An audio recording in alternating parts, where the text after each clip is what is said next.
ফজরের 4 রাকাত নামাজ 10 মিনিট, আবার 1:30-এর জোহরের নামাজ আবার 20 মিনিট, তাইলে ওইখান দিয়া 20 মিনিট, এখান দিয়া 30 মিনিট, 10 মিনিট, এই আধা ঘন্টা। ফজরের জামাত হয় যদি 6টায়, জোহরের জামাত 1:30টায়, মাঝখান দিয়া 7টা, 8টা, 9টা, 10টা, 11টা, 12টা, 1টা, 7.5 ঘন্টার মাথায়।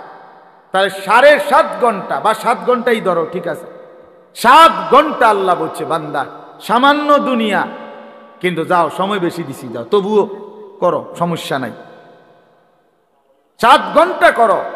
আর অনেক লম্বা আখিরাত, একদিন হাসরের ময়দানের 50,000 বছর, ফুলসেরাত 30,000 বছরের রাস্তা, কবরের শেষ ব্যক্তিটাও থাকতে হবে। কোন কোন মুহাদ্দিসিন বলছে 40,000 বছর। এই লম্বা সফর অনন্তকালের আখিরাতের জন্য এই 7 ঘন্টার ব্যবধানে, 8 ঘন্টার ব্যবধানে সময় নিলাম মাত্র 30 মিনিট, 7.5 ঘন্টা তোমার এই দুনিয়ার জন্য দিয়ে দিলাম। তবুও যদি বলো বান্দা আমি জুলুম করছি, তার ইনসাফ কিভাবে? তবুও যদি বলো বান্দা আমি পারবো না, তো তোমার মতো গাদ্দার, তোমার মতন নাফরমান আর কে হইতে? তোমার সামান্য দুনিয়া, অথচ সময় দিছি বেশি। 1:30-এ জোহরের নামাজ শেষ, 1:50-এর ভিতরেই নামাজ শেষ, আবার 4:30, 4:45টায় আইসো 4 রাকাত আসরের ফরজ পড়বার জন্য। মাঝখান দিয়ে আবারও আমি আল্লাহ তাআলা লম্বা 3 ঘন্টার মতো সময় আবারও দিলাম, যাও আবার মেহনত করো, আবার পরিশ্রম করো, আবার কামাই করো, আবার কামাই করো। 8টা বাজে এশার নামাজ পড়ছো, 6টা বাজে ফজরের নামাজ। এশার নামাজ আর ফজরের নামাজের মাঝখানে 9টা, 10টা, 11টা, 12টা, 1টা, 2টা, 3টা, 4টা, 5টা, 6টা, প্রায় 10 ঘন্টা আমি আল্লাহ বিরতি দিয়ে রাখলাম। যাও ঘুমাও, তোমার আরো যদি কোনো কাজ থাকে করো, সংসার করো, স্ত্রীর সাথে সময় দাও, নিজের ঘর সামলাও, নিজের আরো কোনো কাজ থাকলে করো বান্দা। আবার 10 ঘন্টার ব্যবধানে 4 রাকাত নামাজ পড়তে আইসো। আমি আল্লাহ জুলুম করলাম কই? আমি আল্লাহ তাআলা বেইনসাফি করলাম কোথায় বান্দা? কিন্তু তুমি জালেম, কত বড় নিকৃষ্ট, কত বড় অসভ্য, নির্লজ্জ, বেহায়া, যে তুমি 8 ঘন্টা পরেও, 8 ঘন্টা যেই মালিক হায়াত দিছেন তার জন্য 4 রাকাত নামাজ পড়তেও তুমি রাজি না, 10টা মিনিট দিতেও রাজি না। এর চাইতে বড় জালেম আর কে হইতে পারে? এর চাইতে বড় নাফরমান আর কে হইতে পারে? এই জন্য বাপ, আমি সমস্ত ছেলে তোমাদেরকে অনুরোধ করলাম, দয়া করে বাবা, ভাইবো, তোমরা তোমাদের জিন্দেগি নিয়ে ভাবো। কেউ তোমারে নিয়ে না ভাবলেও, কেউ খেয়াল না করলেও, তুমি মনে রেখো তুমি তো তোমারে আলাদা করতে পারতা না। তোমার শরীর, তোমার দেহ, তোমার অঙ্গ, তোমার হাত পাও, তোমার ভেতর বাহির, এগুলো তো আর তুমি আলাদা করতে পারবা না। কাজে এই দেহ, এই অঙ্গ একদিন হাসরের ময়দানে আল্লাহর সামনে সাক্ষ্য দিবে, সাক্ষ্য দিবে। এই জন্য যদি গুনাই করতে হয় নিজের চোখকে আড়াল করে গুনাহ করো, যদি গুনাই করতে হয় নিজের হাতকে আড়াল করে গুনাহ করো, যদি গুনাই করতে হয় নিজের দেহকে আড়াল করে গুনাহ করো। কিভাবে সম্ভব? দয়া করে কেউ মোবাইলে, হাতে ধরা মোবাইল ভিডিও বা রেকর্ড করা যাবে না ভাইয়া, এটা নিষেধ করলাম। পরস্পর কেউ কথা বললো না বাপ, বুট বাদামও খাইও না এটার ভিতরে। বাহিরে যার যা মন চায় করো, আমার কোনো আপত্তি নেই। প্যান্ডেলের সীমানার বাইরে তোমার যেটা মন চায় তুমি উঠে গিয়ে করো, আমার কোনো আপত্তি নেই। কিন্তু চোখের সামনে কথাবার্তাও বলা যাবে না, খামখেয়ালি করা যাবে না। কারো পছন্দ না হলে তুমি উঠে চলে যাও, কোনো অসুবিধা নেই। কিন্তু আমি অনুরোধ করছি ছেলেরা, ভাইয়া, যদি মনোযোগ থাকে, আন্তরিকতা থাকে, তাইলে এমনি তাকাইয়া শোনো। মোবাইলে ছবি ভিডিও রেকর্ড কিচ্ছুর দরকার নেই, এমনি বরকত হবে ভাই, এমনি শোনা দরকার। মাঝখান দিয়ে একটু সময়ের জন্য দুষ্টামি করলে, রসিকতা করলে এতে মনোযোগ থাকে না, আমারও আন্তরিকতা নষ্ট হয়, নিজেরও কোনো পরিবর্তন হয় না। একটি কথা পূর্ণ বুঝবার জন্য ধারাবাহিক মনোযোগ জরুরি, ধারাবাহিক। কোরআনুল কারীমের মধ্যে আছে, আল্লাহ তাআলা বলেন, ওয়াদাক্কির ফাইন্নাদ যিকরা তানফাউল মুমিনিন। এই ছেলে, তোমরা কি বুঝছো মিয়া? না দাঁড়ায় আছো কেন? আল্লাহ তাআলা বলেন, আপনি বারবার উপদেশ দিতে থাকেন।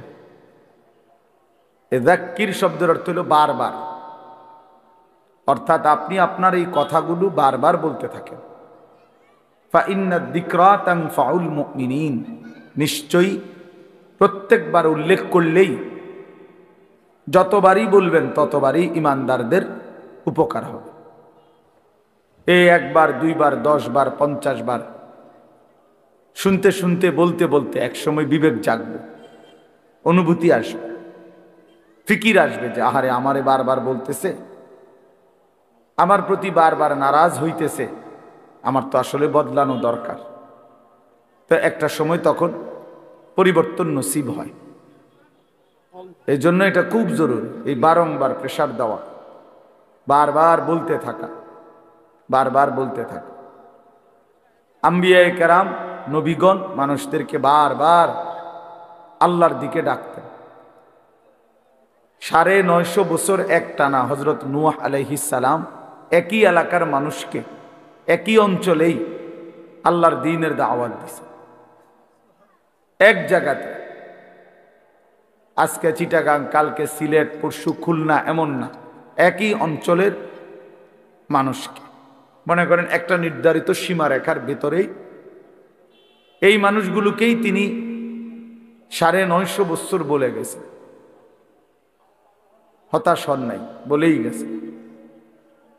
আমাদের নবী সাল্লাল্লাহু আলাইহি ওয়াসাল্লাম যখন তায়েফের ময়দানে প্রথমবার কালেমার দাওয়াত দিছেন, তখন সবাই প্রত্যাখ্যান করছে, কেউ গ্রহণ করে নাই নবীজির কালেমা, কেউই ঈমান আনে নাই, বরং সবাই নিজেদের বাচ্চা ছেলেপেলেদেরকে লেলায়ে দিছে, পাথর মেরে আল্লাহর নবী সাল্লাল্লাহু আলাইহি সাল্লামকে তাড়ায় দিছে।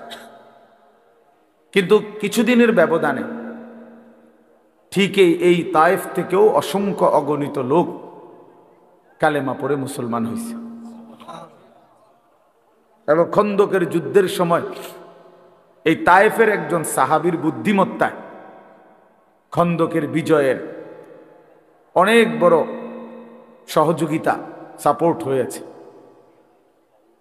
তাইলে নবী সাল্লাল্লাহু আলাইহি সাল্লাম সেদিন জিবরাইল ফেরেশতা এসে বলছিল, ইয়া রাসূলুল্লাহ, আপনি বললে পাহাড়ের ফেরেশতাকে বলে তায়েফবাসীকে 2 পাহাড়ের মাঝখানে ফেলে ধ্বংস করে দেয়, কেন তারা আপনার গা থেকে পবিত্র শরীর মোবারক থেকে রক্ত ঝরাইল? কিন্তু নবী সাল্লাল্লাহু আলাইহি সাল্লাম বলছেন, ইন্নী লাম উবআস লাআনান ওয়ালা গাদিবান, ইন্নামা বুইসতু রাহমাতান।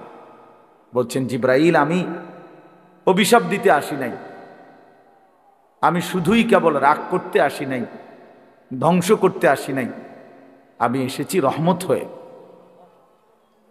রহমত হয়ে আমি যদি আমার উম্মত ধ্বংস করে দেই কথায় কথায়, তাইলে আমি কালেমার দাওয়াত দেব কাকে? কাজেই তিনি বলছেন, নবী সাল্লাল্লাহু আলাইহি সাল্লাম, জিবরাইল অপেক্ষা করো, আজ তারা ঈমান আনে নাই, অচিরেই একদিন তাদের বংশধর, তাদের খানদানের কেউ হয়তো ঈমান আনবে। এই জন্য এই বারবার শুনলে, বারবার বললে, বারবার বলতে থাকলে কলিজার মধ্যে একসময় ধাক্কা লাগে। একটা শক্ত পাথরের উপরেও যদি বারবার বৃষ্টির পানি পড়ে, একই জায়গায় ফোঁটা পড়ে, তো একটা সময় এই পাথরটাও ছিদ্র হয়ে যায়, কিছুটা ছিদ্র হয়ে যায়, ডাইব্বা যায়। এই জন্য বললাম আল্লাহর কথা মনোযোগ দিয়ে শুনলে ভালো, যেই শুনে তারই বরকত হয়।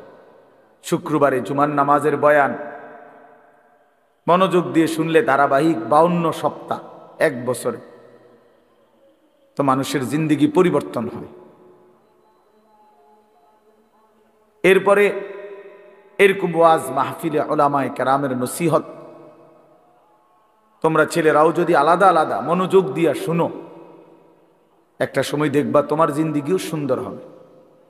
গুনায় ভরা জিন্দিগি বাপ সুন্দর না। কোনো পাপী, কোনো নাফরমানকে কেউই ভালোবাসে না, সম্মান করে না, এবং প্রত্যেক অপরাধী নিজের কাছেও লজ্জিতই থাকে। কোনো নষ্ট চরিত্রের লোক ছেলে সে নিজের কাছেও নিজেকে অপরাধীই ভাবে। নিজের একাকিত্ব হলেও মনে পড়ে যে কাজটা ঠিক না, কাজটা অন্যায়। নারী দেখা, ছবি দেখা, নাচ গান, উলঙ্গ দৃশ্য, জিনা, ব্যভিচার, মদ, জুয়া, এই হারামের মধ্যে যারা পড়ে আছে সে একাকিত্বে মনে পড়ে, তার বুঝে ধরে, সেও ভাবে যে কাজটা সুন্দর না। তাহলে এই জন্য কোনো পাপী, কোনো অপরাধী, কোনো নাফরমান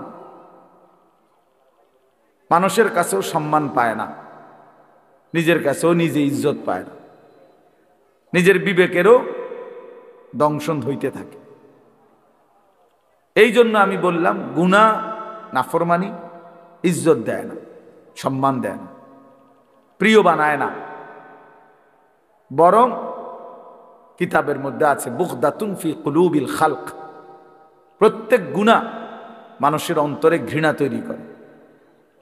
প্রত্যেকটি গুনাহের কারণে বান্দা আল্লাহ তাআলা রহমতের নজর থেকে দূরে সরে যায়, এবং একটা সময় বান্দা আল্লাহ তাআলার লানত, অভিশাপের যোগ্য হয়।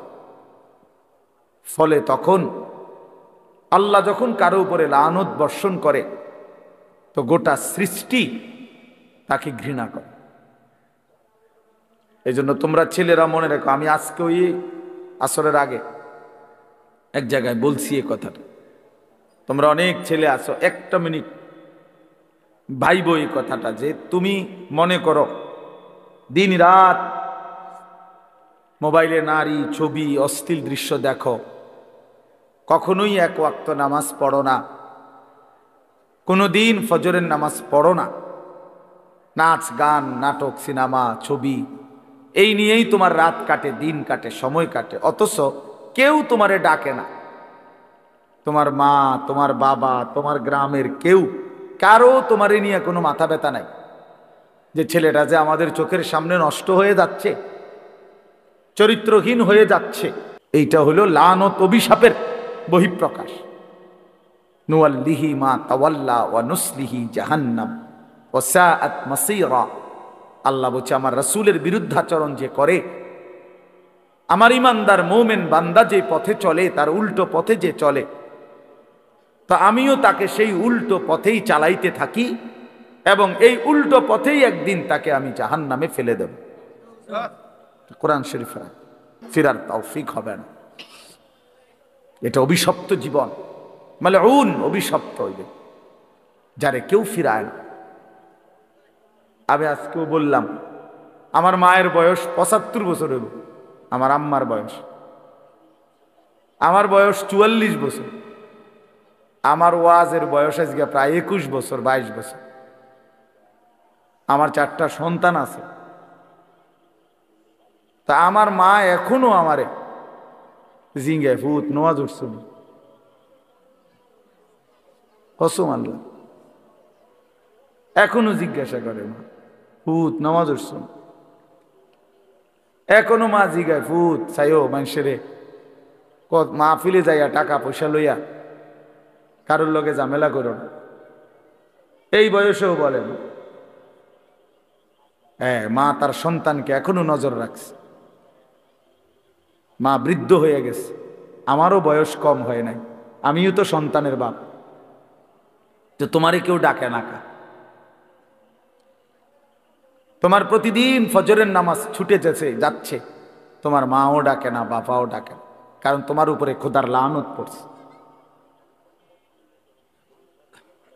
তোমার 1 মিনিট তোমার কল্পনার মধ্যে নারী ছাড়া, ছবি ছাড়া, মোবাইল ছাড়া তোমার সময় কাটে না। কেউ তোমার ফিরায় না যে বাপ কিরে তুই এটা কি করতেছ, এটা তো ভালো না, এটা তো তোমার জন্য সুফল আনবে না। এই কথাটুকুও তোমার ঘরে যা বলে না, যাদেরকে কেন বলে না কেউ? তোমার উপরে খোদার লানত, তোমার উপরে আল্লাহর লানত, তুমি অভিশপ্ত। এই জন্য তোমার আর কেউ ফিরায় না। নাহলে খামখেয়ালি মানুষ কতক্ষণ করে, দুষ্টমি মানুষ কতক্ষণ করে, হাসি ঠাট্টা মজাক আড্ডা কতক্ষণ করে মানুষ? কখনোই কি ফিরবার সময় হয় না? কখনোই কি মনে পড়ে না? এভাবে দিল মরে যায় মানুষের, কোনো দিনই নামাজ পড়বে না, এভাবে মানুষের অন্তর মুসলমানের মরে যায়। আস্তাগফিরুল্লাহ, এ তো বেঈমানের অন্তর। আল্লাহর নবী সাল্লাল্লাহু আলাইহি সাল্লাম এর জন্য বলছেন, মাসালুল্লাযী ইয়াযকুরু রাব্বাহু ওয়াল্লাযী লা ইয়াযকুরু রাব্বাহু মাসালুল হাইয়্যি ওয়াল মাইয়্যিত। নবীজি বলেন যে আল্লাহ পাকের স্মরণ করে, জিকির করে, বন্দিগি করে, আর যে করে না, তো আল্লাহর নবী সাল্লাল্লাহু আলাইহি ওয়াসাল্লাম বলেন উভয়ের উদাহরণ হলো মাসালুল হাইয়্যি ওয়াল মাইয়্যিত, জীবিত এবং মৃত ব্যক্তির মতো। একজন জীবিত, আরেকজন মৃত। আল্লাহর গোলামি স্মরণ যার মধ্যে আছে, নবীজি বলছে সে জীবিত। আর আল্লাহর বন্দিগি যার মধ্যে নাই, আল্লাহর স্মরণ নাই, সে মৃত, সে মৃত। আল্লাহর নবী সাল্লাল্লাহু আলাইহি সাল্লাম বলেন, ইন্নাল্লাযী লাইসা ফি জাওফিহি শাইউম মিনাল কুরআন কাল বাইতিল খারিব। নিশ্চয়ই যার অন্তরের মধ্যে কিছু পরিমাণ কোরআনের জ্ঞান, কোরআন নাই, 10টা সূরাও পারে না, 5টা সূরাও পারে না, আল্লাহর কোরআনের কোনো ফিকিরে তার দিলের মধ্যে নাই, আল্লাহর নবী বলছেন ওই অন্তর হলো কাল বাইতিল খারিব, আলগা বাড়ি, সারা বাড়ির মতো। যেই বাড়ি মানুষ এখন আর বসতে কাজে ব্যবহার করে না, হয়তো এটা পুরান বাড়ি ছিল আগে, অন ভাঙ্গা টেঙ্গা গেছে, বেড়া টেরা ফুরিয়া গেছে, টিন খুইয়া গেছে, দরজা ভাঙ্গা গেছে, সারা বাড়ি আর কি, আলগা বাড়ি, বিরান ঘর, যে ঘরে আর থাকে না এখন। ফলে ওই ঘরে এখন কি থাকে? ওই ঘরে এখন কুত্তা থাকে, বিড়াল থাকে, সাপ থাকে, কেঁচো থাকে, এই সমস্ত প্রাণী থাকে, কুকুর বিড়াল থাকে, সাপ বিচ্ছু থাকে, এগুলো থাকে। আল্লাহর নবী সাল্লাল্লাহু আলাইহি সাল্লাম বলছেন যে কলিজার ভিতরে আল্লাহর কোরআন নাই, ওই দিলের মধ্যে কুত্তা থাকে, ওই দিলের মধ্যে শূকর থাকে, ওই দিলের মধ্যে বিড়াল থাকে, ওই দিলের মধ্যে সাপ থাকে, বিচ্ছু থাকে, মানুষ থাকে। ওটা সারা বাড়ি, ওটা আলগা বিরান ঘর, ওটা মরুভূমি, ওটা মরিচিকা, ওটা হাহাকার। ফলে আর তার কোনো গন্তব্য নাই, জীবনের কোনো আগামাথা নাই, জিন্দেগির কোনো হিসাব কিতাব নাই। রাত হয় কখন, দিন হয় কখন, কোন নামাজের ওয়াক্ত আসে কখন, যায় কখন। জানোয়ারের আবার এত কিছুর দরকার কি? কুত্তা এগুলা দিয়ে করবে কি? শুকরে এগুলা দিয়ে করবে কি? তাহলে মানুষ রূপী যেই জানোয়ার আল্লাহকেই ভুলে গেছে, হ্যাঁ, এই জানোয়ারের রাত কি আর দিন, এই জানোয়ারের শুক্রবার কি আর শনিবার কি, এই হাইওয়ানের আবার জীবন কি? সারাক্ষণ একই রকম, সব দিন বরাবর, সব মাস বরাবর। আমরা হিসাব করি আলহামদুলিল্লাহ। আমার বয়ান এখানে, তা আমরা হিসাব করি, মাহফিল দেরি হোক, কিন্তু ঠিকই আমরা মাগরিবের নামাজ মসজিদে কংসনগর জামাতের সাথেই পড়ছি, তারপরে আসছি। অর্থাৎ হিসাব মিলাতে হবে জিন্দিগি, আমার জিন্দিগির আমার টার্গেট থাকতে হবে যে হাজার ব্যস্ত আমি, লক্ষ কোটি ব্যস্ততা হোক, কিন্তু আমি নামাজ ছুটবে কেমনে? আমি এটা কোনো যুক্তি হইতে পারে না। মুসলমানের নামাজ ছুটে কেমনে? নামাজবিহীন মুসলমান থাকে কেমনে? তার পরিচয় মুসলমান কিভাবে হয় ভাইয়া? ফারকুমা বাইনানা ওয়া বাইনাল কুফরে আসসালাহ। নবীজি বলছে আমাদের মাঝে আর বেঈমান কাফেরের মাঝে পার্থক্য নামাজ। আল্লাহ নবী সাল্লাল্লাহু আলাইহি ওয়াসাল্লাম বলেন, মান তারাকা সালাতাম মুতাআম্মিদান ফাকাদ কাফারা। যে ইচ্ছে করে নামাজ ছেড়ে দিল সে যেন বেঈমান হয়ে গেল। ফাকাদ কাফারা, সে কুফরি করল। স্পষ্ট হাদিস। আল্লাহ নবী সাল্লাল্লাহু আলাইহি ওয়াসাল্লাম বলেন, আস-সালাতু ইমাদুদ্দিন, নামাজ হচ্ছে দ্বীনের খুঁটি। মান আকামাহা ফাকাদ আকামাদ-দ্বীন, যে নামাজ জারি রাখলো সে যেন তার পুরা দ্বীন চালু রাখলো। ওমান হাদামাহা ফাকাদ হাদামাদ-দ্বীন, যে নামাজ নষ্ট করে দিল সে তার পুরা দ্বীন নষ্ট করে। আল্লাহ কোরআনে বলছে, ইন্নাস সালাতা তানহা আনিল ফাহশাই ওয়াল মুনকার, নিশ্চয়ই একমাত্র নামাজ যাবতীয় অশ্লীলতা, অসভ্যতা, বেহায়াপনা, অপরাধ থেকে বিরত রাখে। এজন্য সাফ কথা বেটা, কোন বেনামাজি ভদ্র হইতে পারে না। বেনামাজি মানেই অসভ্য বেটা, বেনামাজি মানেই কুত্তার জিন্দেগি, কুত্তার জিন্দেগি মানে।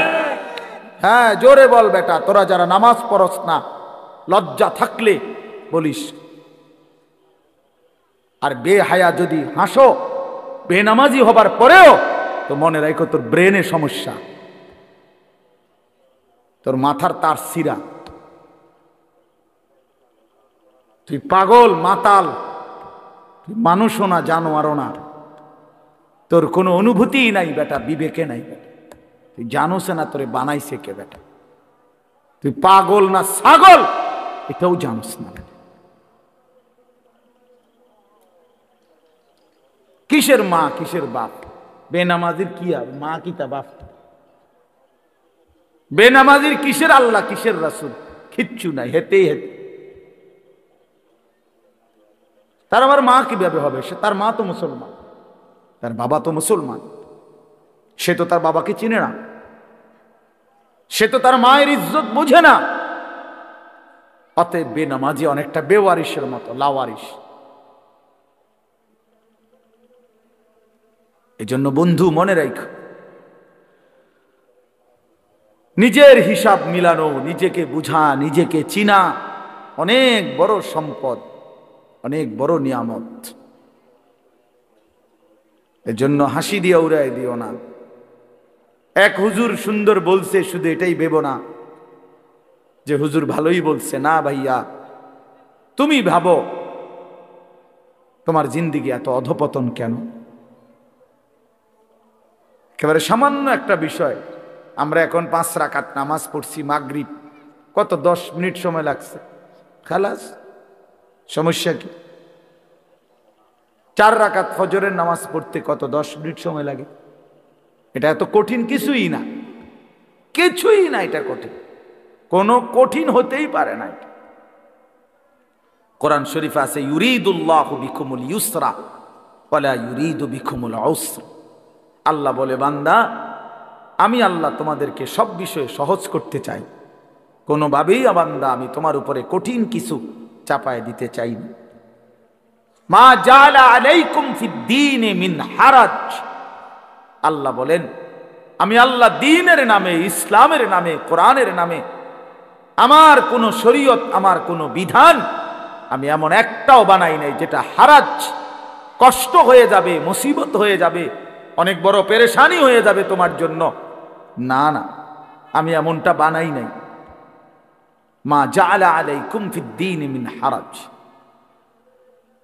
আল্লাহ নবী সাল্লাল্লাহু আলাইহি ওয়াসাল্লাম বলছেন, আদ-দীনু ইউসরুন, দিন সহজ, ইসলাম মানা সহজ, সহজ, একেবারেই সহজ। স্বাভাবিক তালেই আমার শায়েখ আল্লামা মুফতি মুশতাকুন নবী কাসেমি হুজুর সেদিন আমাদের মাদ্রাসায় কিশোর যুব ইসলাহি মজলিসে, আমরা আলাদা 16 বছর থেকে 30 বছর বয়সী পর্যন্ত ছেলেদের আলাদা ইসলাহি মজলিস করছিলাম আমার মাদ্রাসায়। 8ই ফেব্রুয়ারি প্রায় 600-র মতো ছেলে উপস্থিত হয়েছিল, শুধু ছেলে, সব নওজোয়ান। হুজুর সেখানে বলছিলেন এই ব্যাপারে বিস্তারিত যে আমাদের জীবনের দুইটা অংশ, একটা হলো দুনিয়া, আরেকটা হলো আখেরা। দুনিয়ার জন্য আমাকে করতে হবে কর্ম, আখেরাতের জন্য আমাকে পালন করতে হবে ধর্ম। এই আমার জিন্দেগি। দুনিয়ার জন্য আমি কর্ম করব, আখেরাতের জন্য আমি ধর্ম পালন করব। কর্ম এবং ধর্ম, এই আমার জিন্দেগি। কিন্তু হুজুর বলছেন দুনিয়া স্বল্প সময়ের, আখেরাত অনন্তকালের। কিন্তু আল্লাহ পাক দয়া করে অনন্তকালের আখেরাতের জন্য ধর্মের বিধান দিয়েছেন সামান্য, সামান্য সময়ের দুনিয়ার জন্য কর্মের সুযোগ দিছেন অনেক বেশি, অনেক বেশি। ফজরের 4 রাকাত নামাজ 10 মিনিট, আবার 1:30-এর জোহরের নামাজ আবার 20 মিনিট, তাইলে ওইখান দিয়ে 20 মিনিট, এখান দিয়ে 30 মিনিট, 10 মিনিট, এই আধা ঘন্টা। ফজরের জামাত হয় যদি 6টায়, জোহরের জামাত 1:30টায়, মাঝখান দিয়ে 7টা, 8টা, 9টা, 10টা, 11টা, 12টা, 1টা, 7.5 ঘন্টার মাথায়। তাহলে 7.5 ঘন্টা বা 7 ঘন্টাই ধরো, ঠিক আছে, 7 ঘন্টা আল্লাহ বলছে বান্দা সামান্য দুনিয়া, কিন্তু যাও সময় বেশি দিছি, যাও তবুও করো, সমস্যা নাই, 7 ঘন্টা করো। আর অনেক লম্বা আখিরাত, একদিন হাসরের ময়দানের 50,000 বছর, ফুলসেরা 30,000 বছরের রাস্তা, কবরের শেষ ব্যক্তিটাও থাকতে হবে। কোন কোন মুহাদ্দিসিন বলছে 40,000 বছর। এই লম্বা সফর অনন্তকালের আখিরাতের জন্য এই 7 ঘন্টার ব্যবধানে, 8 ঘন্টার ব্যবধানে সময় নিলাম মাত্র 30 মিনিট, 7.5 ঘন্টা তোমারে দুনিয়ার জন্য দিয়ে দিলাম। তবুও যদি বলো বান্দা আমি জুলুম করছি, তার ইনসাফ কিভাবে? তবুও যদি বলো বান্দা আমি পারবো না, তো তোমার মতো গাদ্দার, তোমার মতন নাফরমান আর কে হইতে? তোমার সামান্য দুনিয়া, অথচ সময় দিছি বেশি। 1:30-এ জোহরের নামাজ শেষ, 1:50-এর ভিতরেই নামাজ শেষ। আবার 4:30টা, 4:45টায় আইসো 4 রাকাত আসরের ফরজ পড়বার জন্য। মাঝখান দিয়ে আবারও আমি আল্লাহ তাআলা লম্বা 3 ঘন্টার মতো সময় আবারও দিলাম, যাও আবার মেহনত করো, আবার পরিশ্রম করো, আবার কামাই করো, আবার কামাই করো। 8টা বাজে এশার নামাজ পড়ছো, 6টা বাজে ফজরের নামাজ। এশার নামাজ আর ফজরের নামাজের মাঝখানে 9টা, 10টা, 11টা, 12টা, 1টা, 2টা, 3টা, 4টা, 5টা, 6টা, প্রায় 10 ঘন্টা আমি আল্লাহ বিরতি দিয়ে রাখলাম। যাও ঘুমাও, তোমার আরো যদি কোনো কাজ থাকে করো, সংসার করো, স্ত্রীর সাথে সময় দাও, নিজের ঘর সামলাও, নিজের আরো কোনো কাজ থাকলে করো বান্দা। আবার 10 ঘন্টার ব্যবধানে 4 রাকাত নামাজ পড়তে আইসো। আমি আল্লাহ জুলুম করলাম কই? আমি আল্লাহ তাআলা বেইনসাফি করলাম কোথায় বান্দা? কিন্তু তুমি জালেম, কত বড় নিকৃষ্ট, কত বড় অসভ্য, নির্লজ্জ, বেহায়া, যে তুমি 8 ঘন্টা পরেও, 8 ঘন্টা যেই মালিক হায়াত দিছেন তার জন্য 4 রাকাত নামাজ পড়তেও তুমি রাজি না, 10টা মিনিট দিতেও রাজি না। এর চাইতে বড় জালেম আর কে হইতে পারে? এর চাইতে বড় নাফরমান আর কে হইতে পারে? এই জন্য বাপ, আমি সমস্ত ছেলে তোমাদেরকে অনুরোধ করলাম, দয়া করে বাবা, ভাইবো, তোমরা তোমাদের জিন্দেগি নিয়ে ভাবো, কেউ তোমারে নিয়ে না ভাবলেও, কেউ খেয়াল না করলেও তুমি মনে রেখো, তুমি তো তোমারে আলাদা করতে পারতা না। তোমার শরীর, তোমার দেহ, তোমার অঙ্গ, তোমার হাত পাও, তোমার ভেতর বাহির, এগুলো তো আর তুমি আলাদা করতে পারবা না। কাজে এই দেহ, এই অঙ্গ একদিন হাসরের ময়দানে আল্লাহর সামনে সাক্ষ্য দিবে, সাক্ষ্য দিবে। এই জন্য যদি গুনাই করতে হয়, নিজের চোখকে আড়াল করে গুনাহ করো। যদি গুনাই করতে হয়, নিজের হাতকে আড়াল করে গুনাহ করো। যদি গুনাই করতে হয়, নিজের দেহকে আড়াল করে গুনাহ করো। কিভাবে সম্ভব? সম্ভব? আমার চোখে আমি না দেখলে, আমার হাত আমি স্পর্শ না করলে গুনাহ হবে কেমনে? এজন্য কোরআনুল কারীমে আল্লাহ বলছেন, ওয়াশাহিদা আলাইহিম সামউহুম ওয়া আবসারুহুম ওয়া জুলুদুহুম বিমা কানু ইয়ামালুন। বান্দা, তোমাদের কান, তোমাদের চোখ, তোমাদের সমস্ত দেহ, অঙ্গ প্রত্যঙ্গের চামড়া আমি আল্লাহর কাছে সেদিন হাসরের ময়দানে তোমাদের যাবতীয় কর্মকাণ্ড সম্পর্কে সাক্ষ্য দিব। আমাকে শোনাবে, আমাকে বলবে। বান্দা, তুমি আড়াল করতে পারবা না। নিজের হাতকে আড়াল করবেন কেমনে? নিজের চোখকে আড়াল করবেন কেমনে? নিজেকে আড়াল করার সুযোগ তো নাই ভাই। প্রিয় সন্তান, প্রিয় ছেলেরা, কেন নষ্ট হচ্ছ? কেন চরিত্রহীন হইলা বাবা? বলো বাপ। ওই দেখেন, ও এখানে হাসাহাসি করে।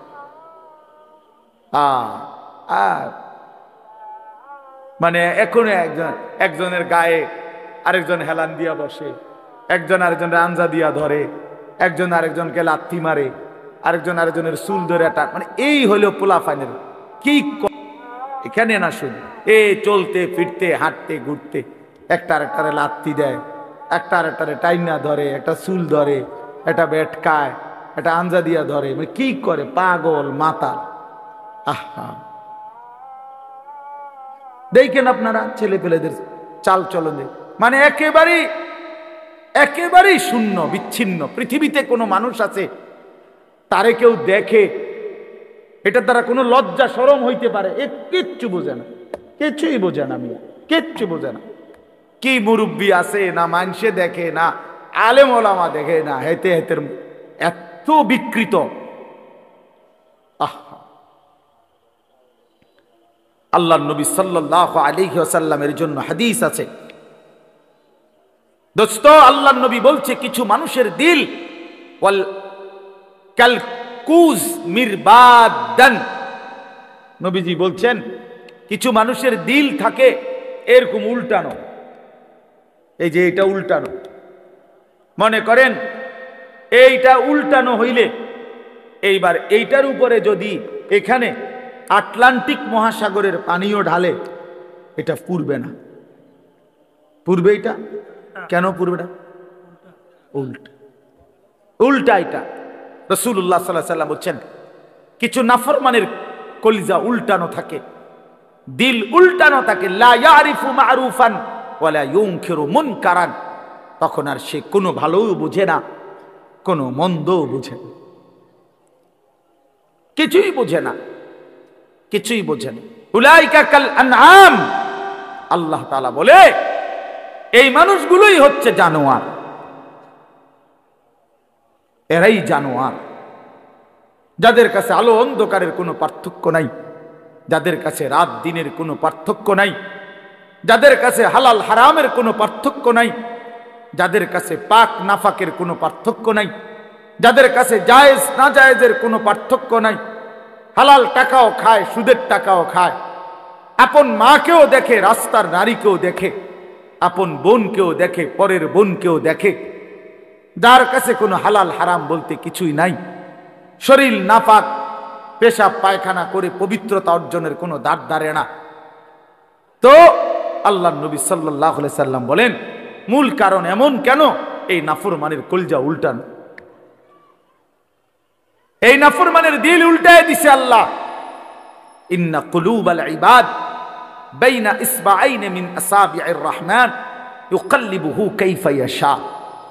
হাদিসের মধ্যে আছে, আল্লাহর নবী সাল্লাল্লাহু আলাইহি সাল্লাম বলেন, নিশ্চয়ই মানুষের দিল আল্লাহ পাকের কুদরতি এই দুই আঙ্গুলের মাঝে, আল্লাহর কুদরতি দুই আঙ্গুলের মাঝে তিনি যেভাবে ইচ্ছে এই দিল উলট পালট করতে পারে। এই জন্য আমাদের নবী সাল্লাল্লাহু আলাইহি সাল্লাম ভাইয়া, নবীজি 5 ওয়াক্ত নামাজের পরে একটা দোয়া করতেন।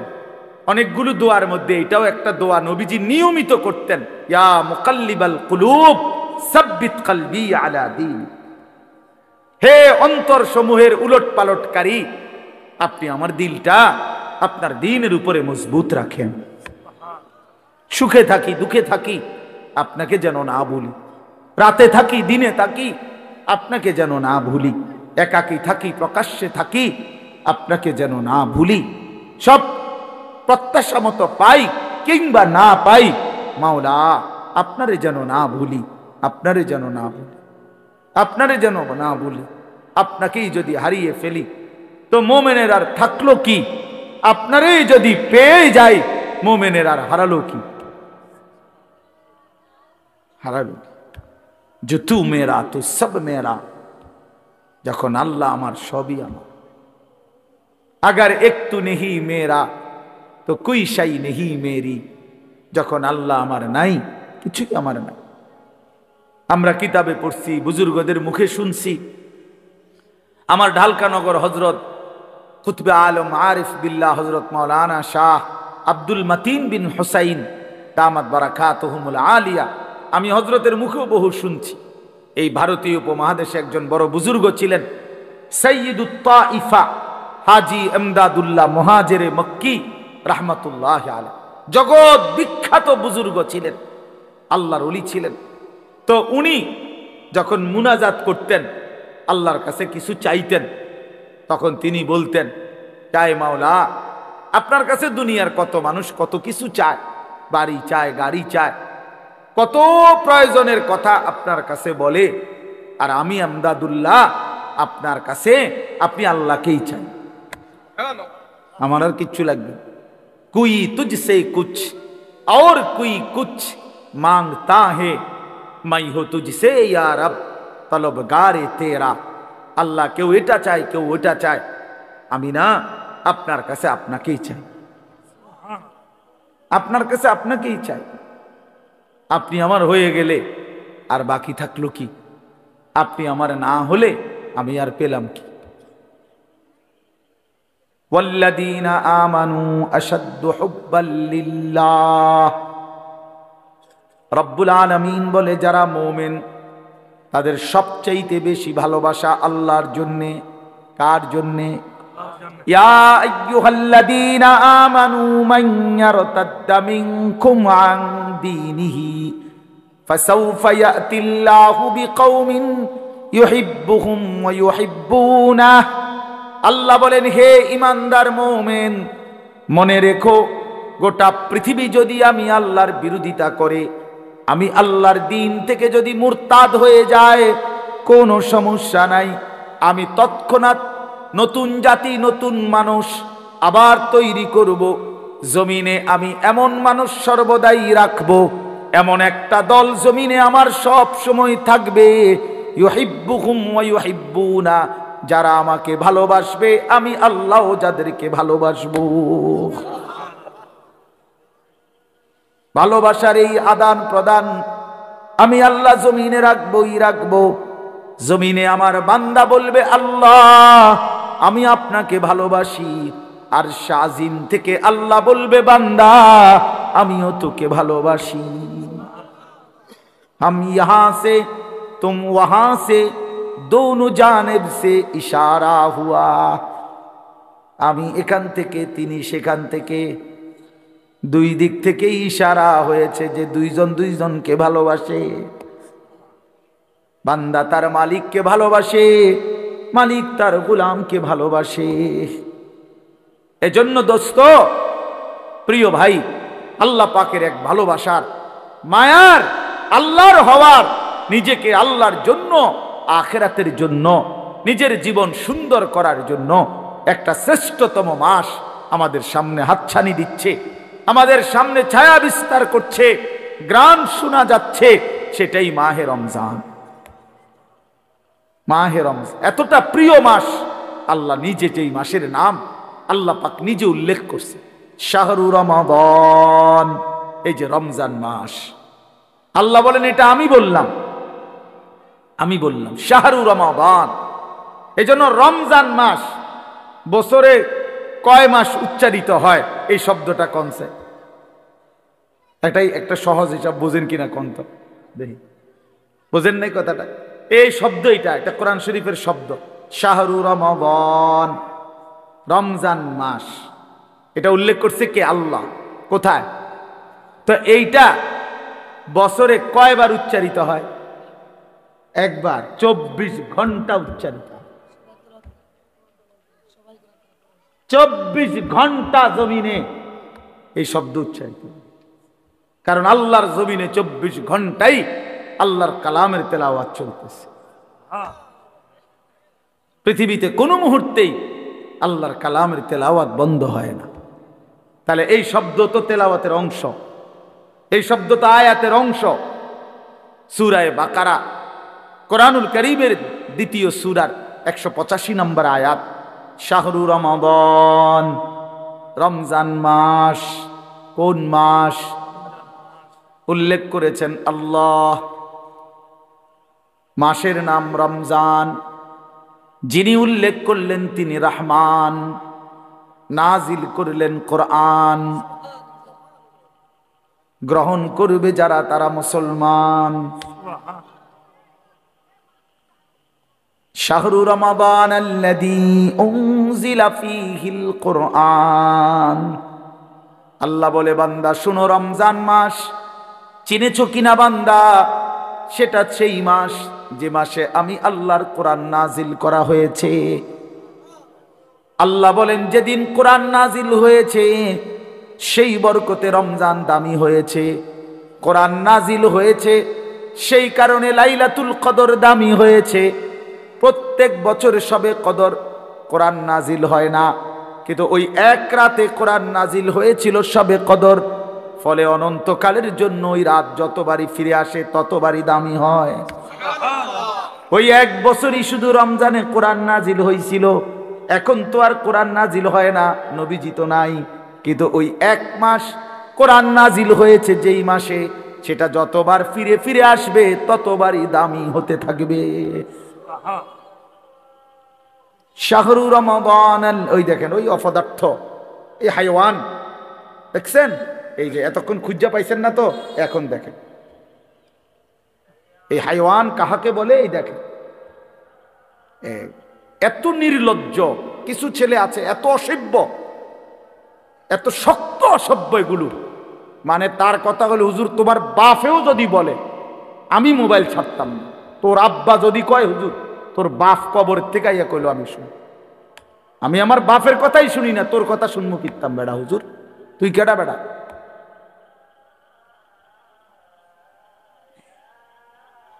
এইসা জানোয়ার, এইসা জিন্দেগি, সিদ্ধান্ত এটা। মানে পৃথিবীতে প্রয়োজনে মরে যাব, হাত পাও খুললেও যদি রাখা দেয় তারপরও মোবাইল ছাড়বো না। প্রয়োজনে বাপ ছেড়ে দেবো, প্রয়োজনে মা ছেড়ে দেব, প্রয়োজনে ধর্ম ছেড়ে দেব, প্রয়োজনে আল্লাহ ছেড়ে দিলাম, প্রয়োজনে জাহান্নামকেই বুকে নিলাম, কিন্তু মোবাইল আমি ছাড়ব না।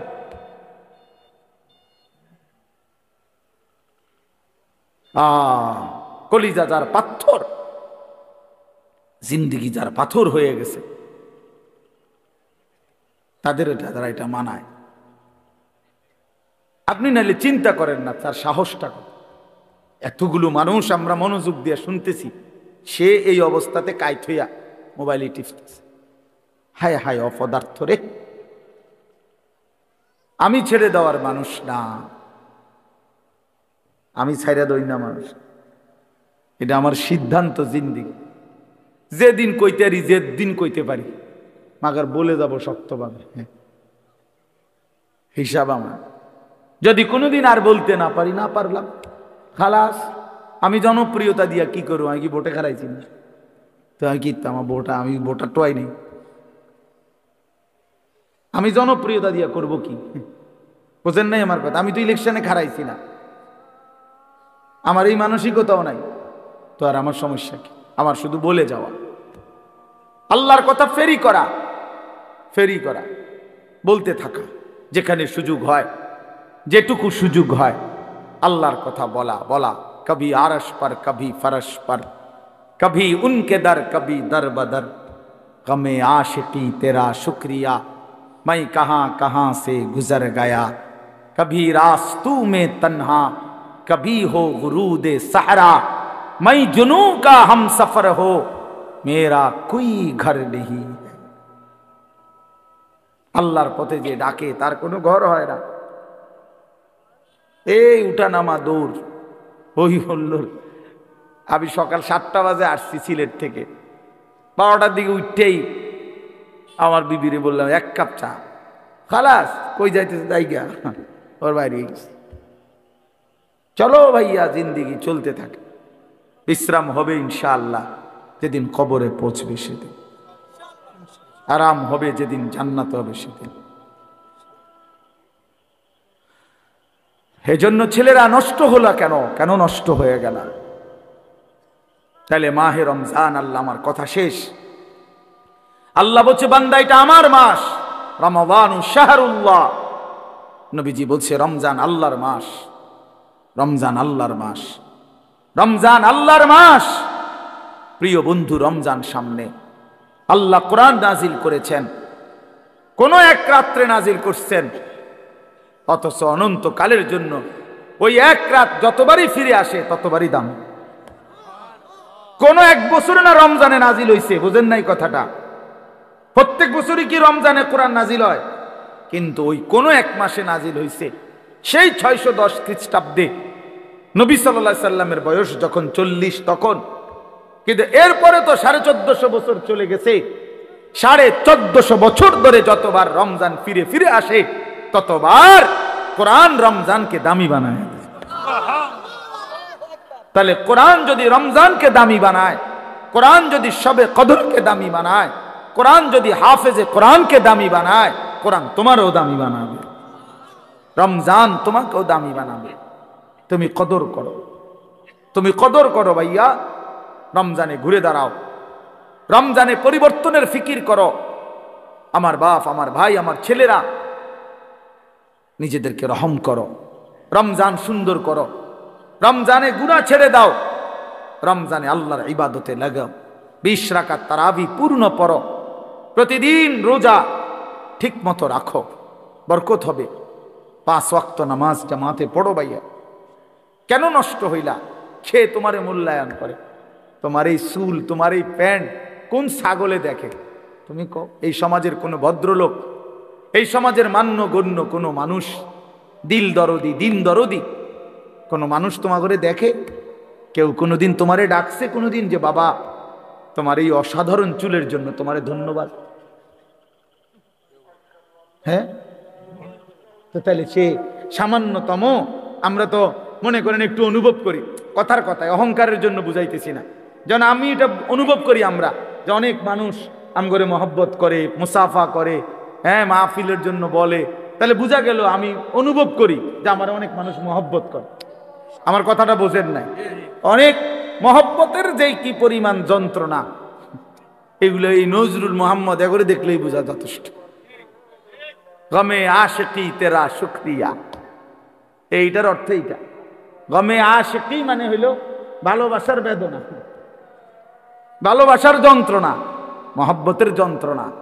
আল্লাহ তেরা শুকরিয়া মানে বুঝায় যে তোমার রাস্তায় যতবার যত দুঃখ পেয়েছি, তোমারে ভালোবাসতে গিয়ে সবকিছুর জন্য তোমার শুকর যে আল্লাহ তোমার রাস্তায় দুঃখ বেদনা জামিলার মিলছে। তো এই জন্য ভাইয়া তোমার তো এটা অনুভব করা উচিত, তোমার তো এটা ভাবা উচিত যে আমি যে প্রতিনিয়ত চুল পাল্টাইলাম, ডিজাইন পাল্টাইলাম, ফ্যাশন পাল্টাইছি, তো মানুষে আমারে কিটা কয়? আমি তো অনেক সময় বলি যে তোমাদের সমবয়সী ছেলেরা যখন তোমারে বলে দোস্ত তোরে সেরকম লাগে, তো তুই জিগাও না কা কি রকম? আমিও তো মানছি তোরে সেরকম লাগে, কিন্তু সেটা কেডা? মান হুয়া সে কে যার মতো তোমারে লাগে নিশ্চিত খবর নিলে দেখবা ফুট্টাখোরের মতো লাগে, গাঞ্জাখোরের মতো লাগে, নেশাখোরের মতো লাগে, জুয়ারির মতো লাগে, লম্পট চরিত্রহীনের মতো লাগে বেটা, ইমানদারের মতো লাগে না, জুনায়েদ বাগদাদির মতো লাগে না, বাইজিদ বোস্তামির মতো লাগে না, কোন আল্লাহওয়ালার মতো লাগে না বেটা, কোন হারামখোরের মতো মনে হয়, কোন বাবাখোর ডাইলখোর ছাড়া, নেশাখোর ইয়াবাখোর ছাড়া অন্যদের মতো লাগে না বেটা। নামাজি এমন হয় না, চরিত্রবান এমন হয় না, ভালো মানুষ এমন হয় না। এজন্য ঘুরে দাঁড়াও। শাহরু রমাদান আল্লাযী উনজিলা ফীহিল কুরআন হুদাল লিন-নাসি ওয়া বায়্যিনাতিম মিনাল হুদা ওয়াল ফুরকান। আল্লাহ বলছে, বান্দা এই আজিমুশ শান কোরআন আমি দিয়েছি, এই কোরআন গোটা বিশ্ব মানবতার হেদায়েত, এবং হেদায়েতের কথাগুলো বায়্যিনাতিম মিনাল হুদা, একটা শব্দ, একটা ব্যাখ্যা, একটা বিষয়ের মধ্যে কোনো অস্পষ্টতা, অগোছালো, অবুঝ কিছু নাই, সব স্পষ্ট। তুমি শুধু শুনো, 100 তুমি বুঝবা, তোমারে আলো দেখাবে। ওয়াল ফুরকান, এবং কোরআনই একমাত্র হচ্ছে সত্য মিথ্যা, ন্যায় অন্যায়, হালাল হারাম, জায়েজ না জায়েজ, ভালো মন্দের মধ্যে পার্থক্যকারী। তুমি ভালো মন্দ চিনবা না যদি কোরআন না আছে, তুমি সত্য মিথ্যা বুঝবা না যদি কোরআন না আছে। হালাল হারাম, জায়েজ না জায়েজ, উচিত অনুচিত, ন্যায় অন্যায় বুঝবা না। বাংলা বই দিয়া হবে না, অঙ্ক ইংরেজি পদার্থ জীববিজ্ঞান বই দিয়া হবে না, কোরআন লাগবে। কোরআন চ্যালেঞ্জ করলাম নাই তো আমি, বাংলা অঙ্ক ইংরেজি পদার্থ ইতান আমি পড়ছি, আপনি আমার লোক কইয়েন কথা, হ্যাঁ আপনি কোনটা দিয়ে বুঝাইবেন? সত্য মিথ্যার পার্থক্যকারী বই কোরআন, কোরআন বাংলা না, অঙ্ক নয়। এগুলো নির্ধারিত কোনো বিষয়, দুনিয়াবি উপার্জনের জন্য কোনো বিষয় শিখায়। পদার্থ পদার্থই বুঝায়, জীববিজ্ঞান জীবের বিষয়ে বুঝায়, রসায়ন বিজ্ঞান রসায়নের বিষয়ে বুঝায়, ডাক্তারি ডাক্তারি বিষয়ে বুঝায়, ইঞ্জিনিয়ারি ইঞ্জিনিয়ারি বুঝায়। কিন্তু সত্য মিথ্যা, ন্যায় অন্যায়, আলো অন্ধকার, হালাল হারাম, উচিত অনুচিত, ভালো মন্দ বুঝায় শুধুই আল্লাহর কোরআন। কোরআন বিহীন তুমি আলো পাইবা কেমনে? কোরআন বিহীন তুমি সত্যের সন্ধান পাবা কেমনে? অতএব আল্লাহ তাআলা বলছে, বান্দা কোরআন নাজিলের মাস রমজান, ফামান শাহিদা মিনকুমুশ শাহরা ফালিয়াসুমহু। এই শেষ কথা হলো, আল্লাহ বলেন, বান্দা অতএব তোমাদের যাদেরই জীবনে রমজান আসে, তোমরা যারা সাবালক রমজান পর্যন্ত পৌঁছবে, ফালিয়াসুমহু, তোমরা রোজা রাখো। ওহ কি মায়া করে আল্লাহ বলছে, এই আমার বান্দা শুনো, রোজা রাখো, রোজা ফালিয়াসুমহু। আল্লাহ যেন বলে, এই হায়াত যদি পাও, রমজান পর্যন্ত যদি পৌঁছো, রমজানের চাঁদ যদি দেখো না বান্দা, রোজা রাইখ। যদি বলি মাওলা রোজা রাখলে কি দিবেন পুরস্কার, আল্লাহ বলেন, আমি না 1 মাসেই তোমারে মুত্তাকি বানাই দিব, লাআল্লাকুম তাত্তাকুন। 1 মাসে মুত্তাকি। যদি বলি মাওলা মুত্তাকি হলে কি হবে, আল্লাহ বলেন, জান্নাত তো বানাইছি আমি মুত্তাকির জন্য, উইদ্দাত লিল মুত্তাকিন, জান্নাত বানানোই হয়েছে মুত্তাকিদের জন্য। ইন্নাল মুত্তাকিনা ফি জান্নাতিন ওয়া উয়ুন, ইন্নাল মুত্তাকিনা ফি যিলালিন ওয়া উয়ুন। আল্লাহ বলেন, আমার মুত্তাকি বান্দারা জান্নাতেই বসবাস করবে। খালাস। অতএব বন্ধু, বাপ, নওজোয়ান, শুধু ওয়াজের জন্য যেন ওয়াজ না হয়। শুধুই বললাম আমারে এই মাহফিলওয়ালারা হেরা নাকি দাওয়াত দিতে বহুত পেরেশানি করতে হয়েছে, কেমনে কেমনে জোড়া তালি দিয়া, হ্যাঁ সেলিম ভাই শেষ পর্যন্ত রাজি করাইছে। আলহামদুলিল্লাহ, সকলেরই ভালোবাসায় আল্লাহ আনাইছে, ঠিক না? আমরা আল্লাহ আমাদের সবাইকে ভালো করেন, আমাদের জীবন সুন্দর করেন, আমাদের আখিরাত সুন্দর করেন। কিশোর নওজোয়ান বন্ধু, আমি তো ধমক দিলাম, একদিন আফসুস করবা যে তোমারে যদি আরো কেউ ধমক দিত। বলো নাই ভাইয়া, বোঝো নাই, আজ তো আমি ধমক দিছি, মনে করো আমি তোমারে ফিরাইতে চেষ্টা করছি, কিন্তু যে তোমারে ধমক দেয় না, ছেড়ে দিছে, সে তো তোমারে অন্ধকারে ছেড়ে দিছে, ছেড়ে দিছে তো তোমারে নাফরমানে। আমি তো ফিরাইতে চাচ্ছি, আমি তো ধমক দিয়ে আগাইতে চাইতেছি, যে দরদি হয় সে তো তার ছোট ভাইকে থাপ্পড় দেয়, আঘাত করে, মারে, পিঠটা হইলেও তারে গুনার রাস্তা থেকে ফেরায়। যে দরদি হয় না সে রাগ করলে বলে যা তার কপালতে খাক, যেটা মনে করে এটা করুন। এটাই কি উত্তম? আল্লাহ আমাদেরকে বুঝ দান করেন। আজকের এই সুন্দর মাহফিল আল্লাহ তাআলা কবুল করে নেন। নওজোয়ান ভাই সবাই এশার নামাজের জন্য প্রস্তুতি নিয়ে এশার নামাজ পড়ো। নামাজের পরে আবার যথারীতি ইনশাআল্লাহ বয়ান হবে। ওলামায়ে কেরামের সবগুলো বয়ান নসিহত শুনতে থাকো। আল্লাহ আমাদেরকে তৌফিক দান করেন, কবুল। মুহাম্মদ ইবনে সিরিন রহমতুল্লাহ আলাইহি বলেন যে মুসল্লি যত পয়সাওয়ালা হোক, যত ধনী হোক, যত সম্পদশালী হোক, নামাজের মধ্যে মাতবুরি করে, বাহাদুরি করে যদি ইমামের সামনে গিয়া টাকার গরম দেখাইয়া দাঁড়ায়, পয়সার গরম দেখাইয়া ইমামের সামনে দাঁড়ায়, ক্ষমতার গরম দেখাইয়া ইমামের সামনে দাঁড়ায়, ইমামকে দুর্বল মনে করে, কোনো নেতা, কোনো পয়সাওয়ালা, কোনো শিল্পপতি ইমামকে পিছনে রেখে সামনে যদি দাঁড়াইয়া নামাজ পড়তে চায়, আপনাদের কাছে জানতে চাই ওই নেতার নামাজ হবে না বাতিল হবে?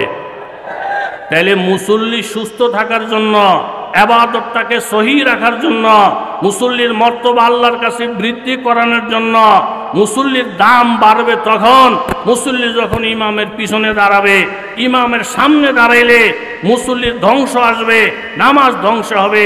মুহাম্মদ ইবনে সিরিন রহমতুল্লাহ আলাইহি বললেন আপনার আব্বা মুসল্লি পর্যায়ের লোক, আর আল্লাহ নবী যেই মজলিসে থাকবেন ইমামের যোগ্য নবীকে ছাড়া আর কেউ হতে পারে না। আপনি যখন দেখলেন আপনার আব্বা সামনে, মুসল্লি ইমামের সামনে যায়, কথা ঠিক আছে। মুসল্লি যখন মারা যায়, এই মরা লাশ ইমামের সামনে থাকে, ইমাম জানাজা পড়াইয়া দিলে দাফন হয়ে যায়। তাহলে মুসল্লি ইমামের সামনে থাকা এটা বাঁচার লক্ষণ না মরার লক্ষণ? পাবন্দি তকদীর হে পাবন্দি আহকাম, पाबंदी तकदीर है पाबंदी अहकाम, ये मसला मुश्किल नहीं आए मर्द खरदमान। एक आन में सुबार बदल जाते हैं तकदीर, है उसका मुकल्लद अभी ना खुश अभी खुरसान। तकदीर के पाबंद नबातात व जमातात, मोमेन फकत अहकाम इलाही का हिफाजत। ও এলাকার যুবক তরুণ বাবারা, শিল্পপতি বাবারা, স্কুল কলেজ মাদ্রাসার ছাত্র বাবারা, প্রত্যেকের অনুরোধ করে বলছি বাবা, এরকম দামি মানুষকে যখন আমরা দাম দিব, নবীকে যখন মূল্যায়ন করব, কোরআনকে যখন মূল্যায়ন করব, আলেম ওলামাকে যখন মর্যাদা দিব, মা বাবা যত বুড়া হয়ে যাক তাদেরকে সম্মান দেখাইয়া আমি যত পিছনে পিছনে থাকতে থাকব, দেখতে দেখা যাবে আমি পিছনে। আসলে এই পিছনে থাকাটা, এই নম্র ভদ্রতাটা আপনাকে আমাকে সামনে বাড়াইয়া দিবে। এমন এমন কিছু জায়গা আছে, ওই জায়গায় পিছে থাকার মধ্যে বরকত। এই প্রসঙ্গটাকে সামনে রেখে সূরাতুল আহজাব থেকে 36 নম্বর আয়াত আপনাদের সামনে তেলাওয়াত করেছি। এই আয়াতের সারাংশ হইল এই, আল্লাহ এবং আল্লাহর রসুল যখন কোনো ব্যাপারে হুকুম করবেন, এই বিষয়টা বুঝে আসুক চাই না আসুক এই কথা বলতে পারবে না। আইয়াকুনা লাহুমুল খিয়ারাতু মিন আমরিহিম, নবী হুকুম করছেন, আল্লাহ তাআলা হুকুম করেছেন, আমার মন চাইলে আমি মানব, আমার মন চাইলে আমি না মানব। এটা আমার ব্যক্তিগত ব্যাপার, এটা কোনো মুমিন মুসলমানের কথা হইতে পারে না। বরং মুমিনের আদর্শ হবে আল্লাহ এবং আল্লাহ রসুল যখন কোনো হুকুম করবেন, বুঝে আসুক চাই না আসুক সেটাকে মান্য করা, মাথায় পেতে নেওয়া, বাস্তবায়নের চেষ্টা করা, এটা হলো মুমিনের আদর্শ। জোরে বলেন ঠিক কিনা? মৌতার যুদ্ধ সামনে 3000 মুসলমান আর অপর দিকে 1 লক্ষ কাফের। আমার নবী রহমতের নবী এলান করলেন এই যুদ্ধের সেনাপতি হবে যায়েদ ইবনে হারেসা রাদিয়াল্লাহু তাআলা আনহু। উনি যখন শাহাদাত বরণ করবেন, সেনাপতি হবে জাফর ইবনে আবি তালেব। উনিও যখন শাহাদাত বরণ করবেন, সেনাপতি হবে আব্দুল্লাহ ইবনে রাওয়াহা। উনিও যখন শাহাদাত বরণ করবেন, মুসলমানেরা পরামর্শ করে যেই কোনো একজনকে আমির বানাইয়া নেবেন। আমি নবীর ধারণা আল্লাহ তাআলা শেষ পর্যায়ে মুসলমানদেরকে বিজয়ের পতাকা উড়ানের তৌফিক দান করিবে। আল্লাহ নবীর ঘোষণাটা শোনার সাথে সাথে একজন ইহুদির বাচ্চা এসে এই তিনজন সাহাবীকে বললেন, বাবারা, আমি আপনাদের জন্য একটা ভালো উপদেশ নিয়ে আসছি। উপদেশটা হলো এই, আমি আসমানি অনেক কিতাবাদি স্টাডি করেছি, দেখেছি, মোতালা করেছি। নবীর জবান থেকে যদি কারো প্রতি শাহাদতের ইঙ্গিত আসে, ওই লোক যুদ্ধের ময়দান থেকে আর ফিরিয়ে আসে না।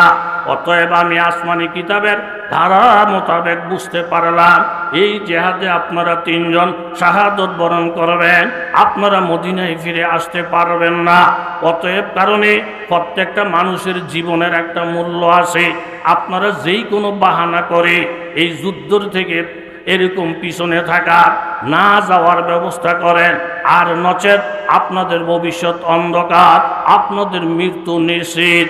কথাটা শোনার সাথে সাথে তিনজন সাহাবী এরকম সিংহের মতো গর্জন মেরে উঠলেন, ইহুদির বাচ্চা দূর হয়ে যাও, তুমি যেমন বুঝতে পেরেছ আল্লাহ নবীর কথার ইঙ্গিতের দ্বারা আমাদের মৃত্যু নিশ্চিত, আমরাও 100% বুঝতে পেরেছি আমাদের মৃত্যু নিশ্চিত, আমাদের শাহাদত অনিবার্য। তবে আল্লাহর কসম খেয়ে বলছি, খাঁটি আল্লাহর পাগল যারা, নবীর পাগল যারা, দ্বীনের জন্য, ঈমানের জন্য শাহাদত বরণ করাটা তারা এত প্রিয় মনে করে। আরবের মানুষ শরাব খাওয়ার জন্য যেমন পাগল, নবীর প্রেমিকেরা, আল্লাহর প্রেমিকেরা দ্বীনের জন্য, কোরআনের জন্য শাহাদত বরণ করতে এর চাইতে লক্ষ কোটি গুণে পাগল। দূর হয়ে যা, অশ্বাসার চেষ্টা করো না। ইহুদির বাচ্চাকে ধমক দিয়ে সরাইয়া দিলেন। তিনজন সাহাবী নিজ নিজ বাড়িতে চলে গেলেন বিদায় আদায় নিয়া যুদ্ধের প্রস্তুতির জন্য। তন্মধ্যে জাফর ইবনে আবি তালেব উনি যখন বাড়িতে গেলেন, বাড়িতে গিয়ে দেখেন ওনার বিবি পবিত্র কোরআনুল কারীম তেলাওয়াত করতেছেন। ছোট ছোট দুইটা বাচ্চা এরকম হাতের বুগলের নিচে রাইখা কোরআন তেলাওয়াত করে। ছোট ছোট বাচ্চারা মায়ের জবান থেকে কোরআন তেলাওয়াত শোনে। যেই বাচ্চারা মায়ের মুখ থেকে কোরআন তেলাওয়াত শুনবে, যেই বাচ্চারা মা বাবার ইবাদত বন্দেগী দেখবে, যেই বাচ্চারা মা বাবার জিকির আজকার দেখবে, এটার থেকে বাচ্চাদের বিরাট একটা শিক্ষণীয় হয়। এর মধ্যে হযরতে জাফর রাদিয়াল্লাহু আনহু বললেন, বিবি, জরুরি একটা কথার জন্য তোমার দরজায় আসছি, তুমি আমার কথাটা মনোযোগ দিয়ে শোনো। কোরআন তেলাওয়াত সাময়িকের জন্য বন্ধ রাখো। মৌতার যুদ্ধ রেডি হয়ে গেছে। আল্লাহ নবী তিনজন সাহাবীকে সেনাপতির দায়িত্ব দিয়েছেন, তন্মধ্যে আমিও একজন। আমি শাহাদত বরণ করলে আব্দুল্লাহ ইবনে রাওয়াহার পালা। নবীজির কথার দ্বারা বুঝতে পারছি এই জেহাদে গেলে আমার শাহাদত নিশ্চিত। আমি আর মদিনায় ফিরে আসবো না, আমি আর তোমাদের চেহারা দেখব না, আমি আমার বাচ্চাদের মুখ আর কোনোদিন দেখব না। আমি তোমার কাছ থেকে বিদায়ের জন্য আসছি, তুমি আমাকে হাসি মুখে বিদায় দাও। কথাটা শোনার সাথে সাথে বিবি বললেন, দেখেন স্বামী আমার, আল্লাহর ব্যাপার, নবীর ব্যাপার, ধর্মীয় ব্যাপার, এইখানে বাধা দেওয়ার ক্ষমতা আমার নাই, আমি বাধা দিবেও না। আপনি যে আল্লাহর বান্দা, আমিও সেই আল্লাহর বান্দি। তবে আপনার কাছে আমার ছোট্ট একটা অনুরোধ, আপনি একটু ঘরে প্রবেশ করেন। আমি জীবনের শেষবারের মতো আপনার চেহারার মধ্যে একটা চুমা খাবো। আমার এই শিশু দুইটা বাচ্চা কিছুদিন পরে এতিম হইয়া যাবে। এই দুইটা বাচ্চা আপনার কোলে উঠাইয়া দিব। আপনি তাদেরকে শেষবারের মতো একটু আদর যত্ন কইরা আমানত হিসাবে আমার কাছে ছেড়ে দেন। আমি শেষবারের মতো আপনাকে একটু ভালোবাসা দিতে চাই, এই সুযোগটা আমাকে দান করেন। কথাটা শোনার সাথে সাথে হযরতে জাফর বললেন, দেখো বিবি, ভিতরে যাওয়া আমার কোনো বাধা নাই, বাচ্চাদেরকে কোলে নিয়ে চুমা দেওয়া আমার কোনো বাধা নাই। আরবের মানুষ জানে জাফরের বিবি অত্যাধিক সুন্দরী, অনেক রূপসী। তোমার রূপের কথা আশেপাশে সব মানুষে জানে।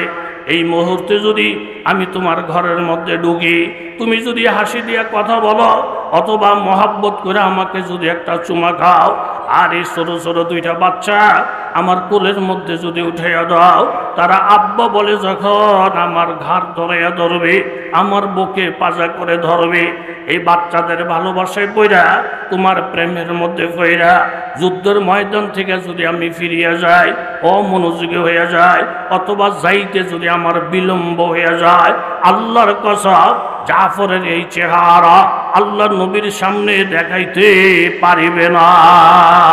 বিবি তুমি আমাকে মাফ করে দাও, আমার ছেলেরা তো এখন ছোট, আমার ছেলেগুলো যখন বড় হবে আর তারা যখন সিরিয়ার সফরে যাবে, তাদেরকে মনে করাইয়া দিও সিরিয়ায় যাওয়ার পথে মৌতা নামক এলাকা পড়বে, ওইখানে তোমার বাবা জাফরের কবর আছে। আমার সন্তানরা যেন সিরিয়ায় যাওয়া আসার পথে আমার কবরটা জিয়ারত করে। হাদিস শরীফের মধ্যে আসছে, মান যারা কবর আবাওয়াইহি ফি কুল্লি জুমআতিন গুফিরা লাহু মা তাকাদ্দামা মিন যামবিহি। কোন সন্তান, পুরুষ সন্তান যদি জুমার দিন মা বাবার কবর জিয়ারত করে, আমার আল্লাহ তাআলা খুশি হইয়া ওই সন্তানের গত জীবনের সমস্ত সগীরা গুনাহ মাফ করিয়া দিবে। কিন্তু দেখা যায় বাবা, আমরা আলেম দিয়া দোয়ার ব্যবস্থা করি, মৃত্যুবার্ষিকী আসলে মসজিদে বইলা দিয়ে আমার আব্বার জন্য দোয়া করা। আলেম ওলামা দোয়া করবে, সেটা কোনো খারাপ না, কিন্তু আলেম ওলামার থেকে আপনার হক বেশি, আপনার দায়িত্ব বেশি। আপনি যতটুকু পারেন মা বাবার কবরের পাশে দাঁড়ান, বিশেষ করে জুমার দিন যে আরত করেন, এই দায়িত্বটা আপনি পালন করেন, আপনার ছেলে সন্তানেরও দায়িত্ব পালন করবে। হযরত জাফর বললেন, বিবি আমাকে বিদায় দাও, ঘরে ডাকার আহ্বান করিও না, সন্তানদেরকে কোলে নেওয়ার আহ্বান করিও না। হযরত জাফর দেখাইয়া দিলেন, আমার বিবির থেকে, আমার ছেলে সন্তান থেকে, এমনকি আমার জীবনের থেকে আমার নবীর দাম এবং মর্যাদা আমি জাফরের কাছে কোটি কোটি গুণে বেশি। জোরে বলেন ঠিক কিনা? হযরত জাফর চলে গেলেন, যায়েদ ইবনে হারেসা চলে আসলেন। এইভাবে এক পর্যায়ে সেনাপতি এবং অন্যান্য সৈন্যরা মৌতা নামক জায়গায় পৌঁছে যুদ্ধ যখন শুরু হয়ে যায়, আমার আল্লাহ তাআলা পুরা যুদ্ধের নকশাটা নবীজির সামনে হাজির করে দিলেন। আল্লাহ নবী মসজিদে নববীতে বসা, কিন্তু যুদ্ধের চিত্রটা আমার নবীর সামনে হাজির। নবীর সামনে যুদ্ধ হাজির করাইয়া দিয়েছেন। জোরে বলেন কেরা? খলিলে খেসরাদর নারে গোজারা কুনি গাহ ইসমাইলরা আজাদ আজ করবা কুনি ফরকে জাকারিয়া তুনিমাস আর রাকার দিয়াই করিম দর্তনে আইয়ুব সাহেব তোমায় কেরমা কুনি গাহি ইউনুসরা দেহি দর বতনে মাহিয়ে মুকাম গাহি ইউসুফ রাজকেনা বরদরে জান্দা কুনি। প্রত্যেক নবী রাসূলদেরকে আমার আল্লাহ তাআলা পরীক্ষা নিরীক্ষা ছাড়া সফলতা দেন নাই, তরাক্কি দেন নাই, উন্নতি দেন নাই। সাহাবায়ে কেরাম পরীক্ষার মধ্যে পড়ছে, আপনার আমার জন্য পরীক্ষা নিরীক্ষা আছে। এই পুরাটা নকশা নবীর সামনে হাজির হয়ে গেছে। হযরতে যায়েদ ইবনে হারেসা তলোয়ার নিয়ে যখন সামনে বাড়ালেন, তুমুল লড়াই চালিয়ে গেলেন। এক পর্যায়ে তিনি শাহাদত বরণ করলেন। শাহাদত বরণ করার সাথে সাথে পতাকাটা হযরত জাফর রাদিয়াল্লাহু আনহু হাতে নিলেন।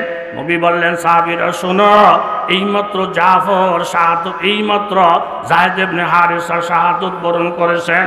এখন পতাকা জাফরের হাতে। হযরত জাফর রাদিয়াল্লাহু আনহু আমার নবীর আপন চাচাতো ভাই, পতাকা নিয়ে সামনে বাড়লেন, তলোয়ার নিয়ে সামনে বাড়লেন। কাফেরদের প্রচন্ড আঘাতে ওনার ডান হাতটা এইভাবে শহীদ হয়ে যায়। ডাইন হাত শাহাদত বরণ করার সাথে সাথে উনি এই কথা বলেন নাই, আমাকে বাঁচাও, আমাকে বাঁচাও, আমি সামনে বাড়তে পারবো না। ডাইন হাত শাহাদত হয়ে গেছে, বাম হাতে পতাকা নিয়ে সামনে বাড়লেন। আবার বাম হাত শহীদ হয়ে গেছে, মুখের মধ্যে কামড়াইয়া পতাকা নিয়ে সামনে বাড়লেন। ও যুবক বাবারা, একটা মিনিটের জন্য মুরাকাবা করে দেখো বাবা, একটা আঙ্গুল কেটে গেলে মুহূর্তের মধ্যে আমাদের সব প্ল্যান শেষ হয়ে যায়।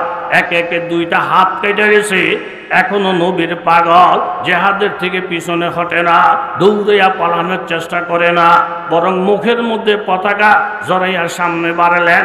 আরো কিছু কাফেরের দল আইসা হযরত জাফর রাদিয়াল্লাহু আনহুর গর্দানে হামলা করলেন। এক পর্যায়ে তিনি শাহাদাত বরণ কইরা নিথর হইয়া রক্তমাখা শরীরে নিয়া জমিনে পড়ে যায়। আব্দুল্লাহ ইবনে রাওয়াহার হাতে পতাকা। আল্লাহর নবী বললেন, ও উপস্থিত সাহাবীরা শোনাও, এইমাত্র জাফর শাহাদাত বরণ করেছেন। হযরত জাফরের দুইটা হাত এইভাবে কেটে গেছেন, বাড়ির মধ্যে খবরটা পৌঁছে দাও। আল্লাহর নবীর চোখ অস্ত্র এইভাবে ঝারঝার করে পড়তেছে। জিবরাইল আমিন এসে বলেন, ইয়া রাসূলুল্লাহ, জাফরের মৃত্যুতে আপনার কলিজা আঘাত লাগছে, এটাই স্বাভাবিক। আল্লাহ তাআলা সুসংবাদ দিয়েছেন দ্বীনের জন্য, ইসলামের জন্য।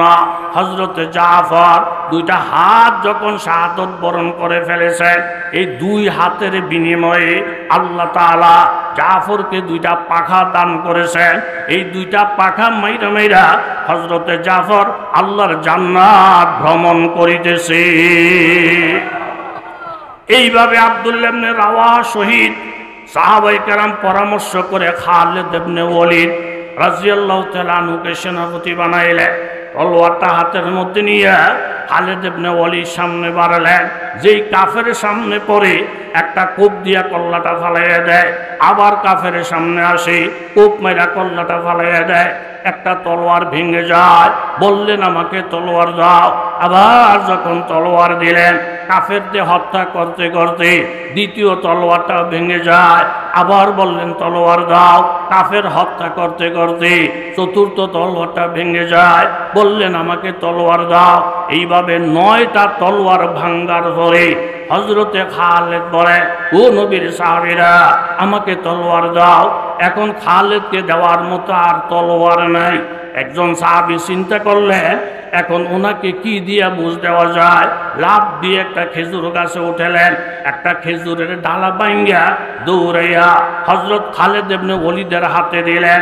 এই খেজুরের ডালাটা খালিদ ইবনে ওয়ালিদের হাতে যাওয়ার সাথে সাথে আমার আল্লাহ তাআলা খেজুরের ডালাটাকে তলোয়ার বানাইয়া দিয়েছে। এই জন্য দোস্ত আহবাব, আল্লাহ তাআলা দ্বীনকে বরবাদ করে হইতে দেন নাই।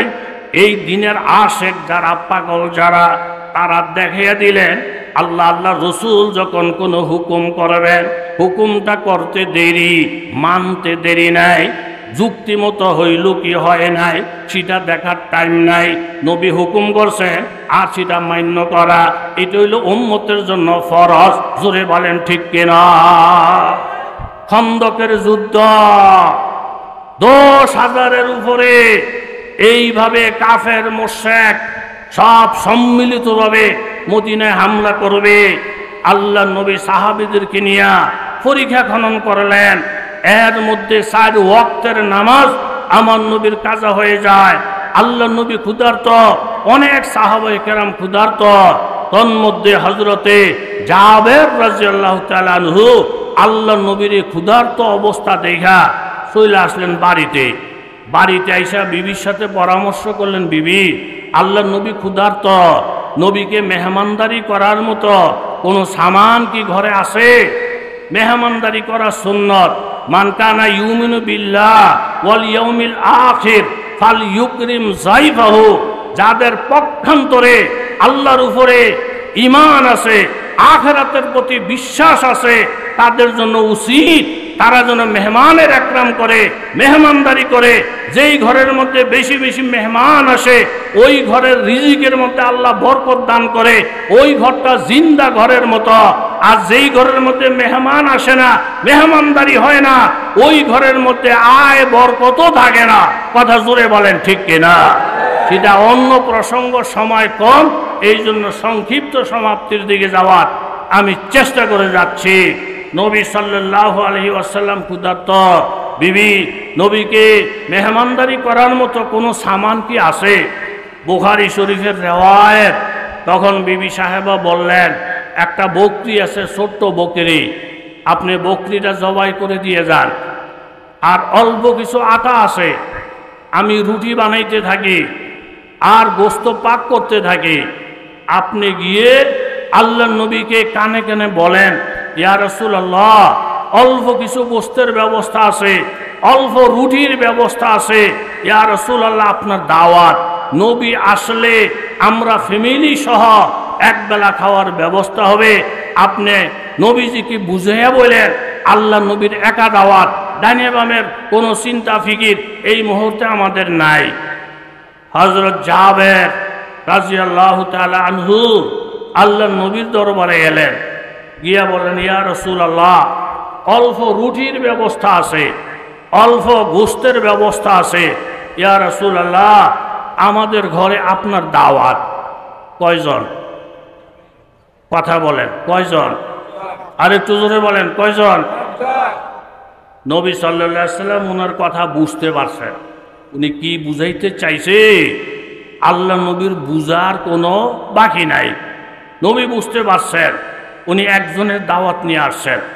হযরত জাবেরকে দাঁড়া করাইয়া আল্লাহ নবী একটা এলান দিলেন, এই খন্দকের যোদ্ধারা, ডাইনে বামে সামনে পিছে তোমরা যত যোদ্ধা আছো মনোযোগ দিয়া শোনো। বুখারী শরীফের মধ্যে আছে ওই মুহূর্তে সংখ্যা ছিল 1000। নবীজি 1000 সাহাবীকে লক্ষ্য করে বললেন, তোমাদের প্রত্যেকের দাওয়াত এই জাবের সাহেবের ঘরে। জোরে বলেন সুবহানাল্লাহ। আমার সাথে একটু কথা বলেন, দাওয়াত দিতে গেছেন কয়জন? নবী দাওয়াত দিয়ে দিছে কয়জন? তাহলে উম্মতের কথার সাথে নবীর কথার মিল নাই। উম্মত বলে 1, নবী বলে 1000। সাহাবী বলেন মাথাটা নষ্ট।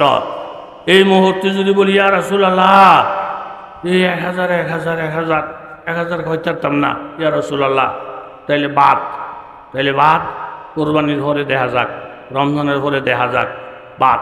তাইলে নবীর সাথে বেয়াদবি হবে। নবীর সাথে বেয়াদবি হইলে ইমান আমল কইরা কোনো ফায়দা নাই।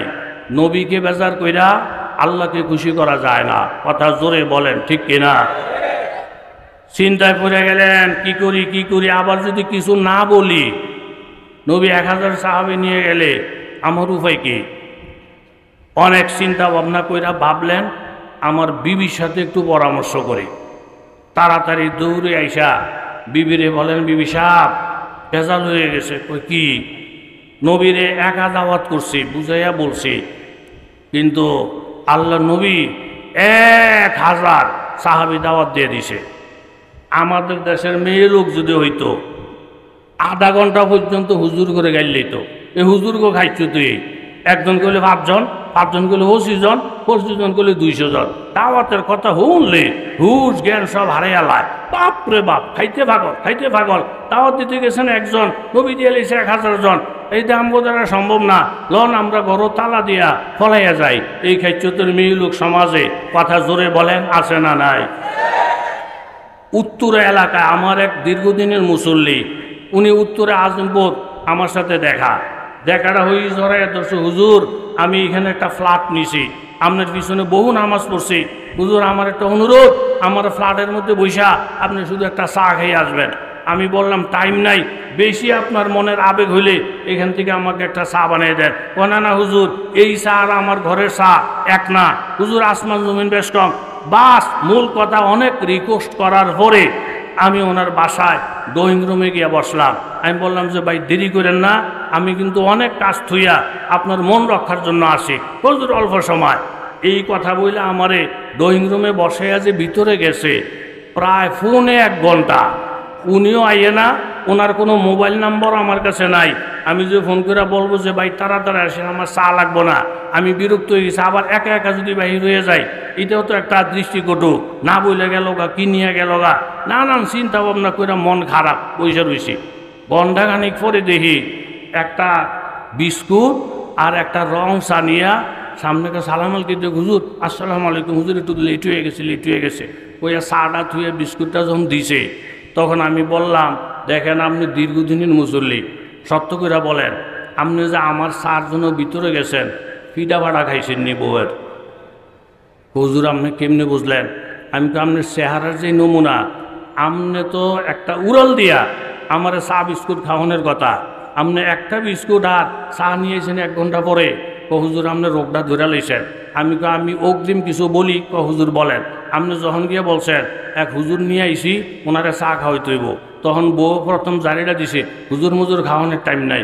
কত হুজুর রাস্তায় ঘুরে ইজানরে চা খাওয়াইলে কি লাভ হইব, নানান কথাবার্তা বইলা আরেক দিকে চিত্তুয়া শুয়ে রয়েছে। আবার ঠেললাম নেই কেতো করছেন, কিছুতেই রাজি করতে পারেন না। এরপরে আপনারা অনেক গালিগালাজ করছে, এরপরে ফাওটাও ধইরা এই 1 ঘন্টা তেল মেখে আপনি চাটা নিয়ে আইছেন। কোয়ার সাথে সাথে আঞ্জা করে ধইরা আমারে কইতাছে কানে কানে, হুজুর বউ সিধা করার কোনো তাবিজ আপনার কাছে আসেনি, জ্বালাই এড়াইছে হুজুর, আমারে জ্বালাই এড়াইছে। এই জাতের লোক সমাজের মধ্যে কথা জোরে বলে আসে না নাই? আসলে সময় তো কম। এখন এরকম স্বামী স্ত্রীর মধ্যে ঝগড়া। আরো কিছু মেয়ে লোকে পরামর্শ দিছে, ঝগড়া লয়ে বসে রইছ, কয় টাকা লাগে একটা মহব্বতের তাবিজান। হুজুরের কাছে গিয়ে যখন বলছে হুজুর স্বামী স্ত্রীর মধ্যে ঝগড়া, হুজুরের সমস্যা কি, জামাইটা বড় খারাপ, কথা গালি দেয়। হুজুর মা আপনার কোনো দোষ নাই? হুজুর আমার অল্প একটু দোষ। হুজুর কি, স্বামী একটা গালি দিলে আমি 10টা জবাব দেই, হাত তুলি না। ছোট থাকতে আমি জবানে খুব ফাঁকা। হুজুর মাগো আমার বুঝার বাকি নাই, আপনি যে মার খান রঙে মার খান না, আপনি জবানের কারণে মার খান, আপনার সোজা করার ওষুধ আমার কাছে আছে। হুজুর 1 বোতল পানি ভইরা মেয়ে লোকটারে দিয়া বলছেন, এই পানি ভরাটা আলমারি থুইয়া তালা দিয়ে রাখবেন। স্বামী এসে যখন ঝগড়া স্টার্ট করবো, এইখান থেকে ফরা পানি মুখের মধ্যে দিয়া মুখটা বন্ধ করে বসে থাকবেন।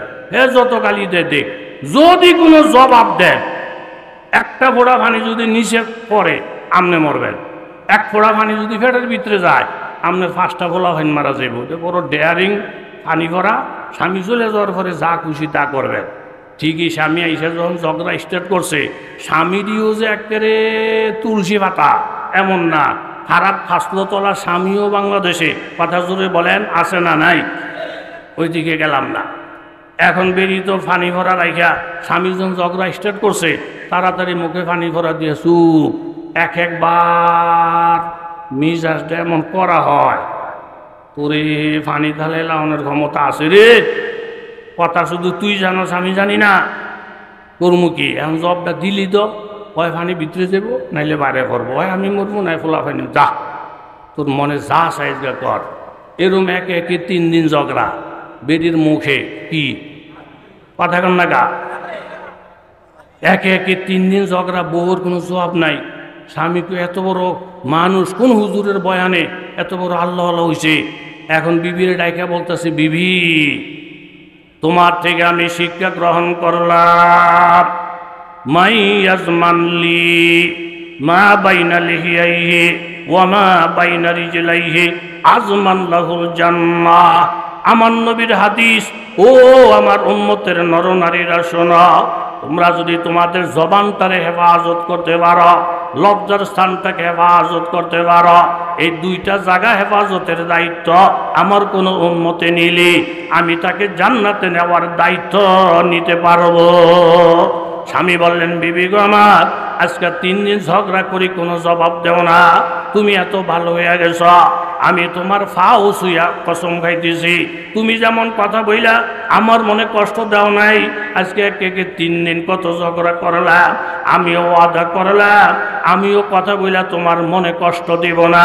স্বামী স্ত্রী 2 জন জবানকে হেফাজতের দায়িত্ব যখন নিছেন, এখন তাবিজ লাগে নাই, তোমার লাগে নাই, রহমতে এলাহি ঘরের মধ্যে ভরপুর হয়ে গেছে। জোরে বলেন ঠিক কিনা?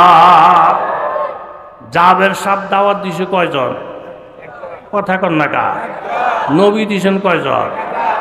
বিবির কাছে যখন পরামর্শের জন্য আসছে, আল্লাহু আকবার, বিবি সাথে সাথে বললেন, স্বামী গো আমার, একজন দাওয়াত দেওয়া হইল আমাদের সিদ্ধান্ত, আমরা হইলাম উম্মত, 1000 দাওয়াত দেওয়া এটা হইল নবীর সিদ্ধান্ত। আর